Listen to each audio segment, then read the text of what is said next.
Do you want to know how you can log in to your Liteblue Payroll account? If yes, then this video is for you. Hello and welcome to How to Log In. It's your host back again with yet another interesting tutorial video. In this video, I'm going to teach you how you can log in to your account which is on your Liteblue Payroll. So go ahead and open any browser, go to the search bar to search for Liteblue ePayroll login.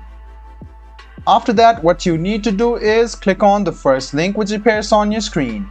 After you click on the first link, it will take you to the official login page, or if it doesn't take you to the login page, it will take you to this site. This is the login page of Liteblue, but you can see that there is no login portal, so you can see sign in option over here. Go ahead and click on sign in and it will take you to this page over here.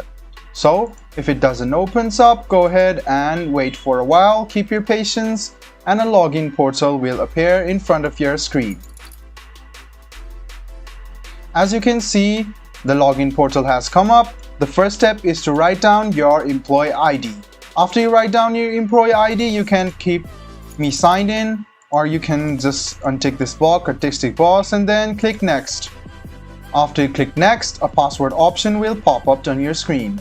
Go ahead and write down your password and make sure to check your password by clicking on this eye icon, and the final step is to click verify, and then you can successfully log into your Liteblue Payroll account. If you want to reset your password, this is the link for you. I hope this video about how you can log into your Liteblue Payroll account was helpful for you. If you still have any kind of confusion, please do mention us on the comment section down below. Like the video, subscribe to the channel, and do hit the bell button for more. Hope to see you in the next video as well. Until then, goodbye, take care, and make sure you enjoy.